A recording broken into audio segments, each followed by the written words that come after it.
This image depicts a portion of the Dutch National Glass Museum collection. These objects are not on exhibition, but in storage, a transparent storage, which allows its visibility at all times. Hi, I'm Trilce Navarrete, and in this video we will discuss and compare different value approaches and the role of museums in the valuation of goods. In economics, all market processes involve the evaluation of goods. The key is the classification and categorization of goods to distinguish value in relation to one another, which strongly relies on the available information before making a choice.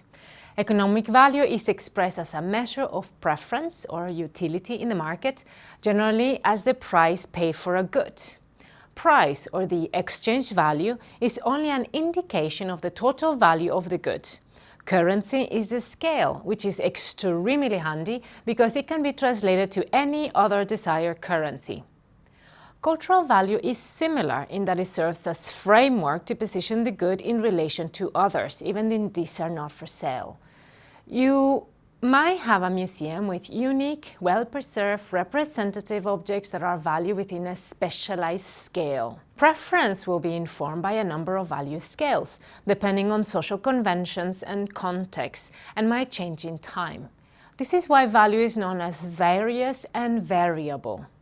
Cultural goods are curious in that value scales work a bit different than other types of goods.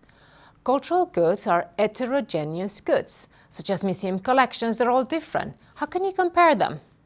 Cultural goods are experience goods. It is impossible to know how much you like an exhibit until you visit. Cultural goods are complex goods. You will like it more if you understand it.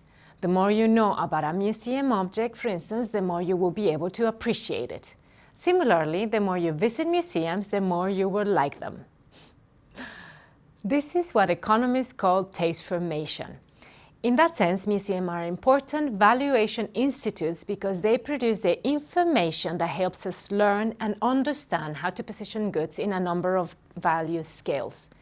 Think of the documentation labels and story panels in the exhibition, the selection of objects, or the guided tours to explain the exhibition. The museum has selected, classified, and categorized information for us. We can use their interpretation to inform future valuations. We have discussed the difference between exchange value and cultural value.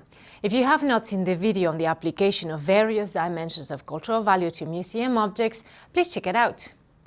There is another perspective to value, and that is found in the difference between the use versus non-use value of museums. Users' value can be expressed in the purchase of a ticket to experience the museum services, web visits to view the collection, or shopping online.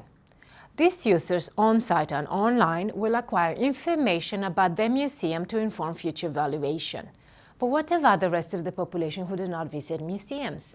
Yes, there is a greater majority of the world population who do not visit museums. The way to value museums might be more abstract, so that they might know of a museum and appreciate the option to visit, perhaps in the future, or by their children. However, without knowing what the museum is and does, their valuation results partial. Here is one of the complications of cultural valuation. Sufficient information might not be available when engaging in a valuation process. For economists, this is crucial. How to select the objects for the museum that are going to be cared for, researched, exhibited, or stored, and be part of the collection of a museum? Most importantly, how to allocate resources to the various objects in a collection when value might not be easily measured. Museums around the world might devise guides to rank objects based on their cultural value, as well as to their research value, their popularity, or preservation need.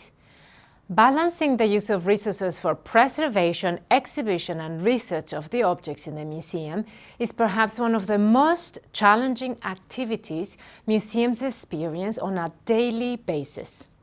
Ranking objects on the various scales might follow different metrics, so we can identify an exchange value for the object in museums as well as a cultural value. We can discuss the use as well as the non-use value of museums, particularly for future generations. This is an important argument for government intervention in the form of regulation, financing, and drawing policies to guide priorities.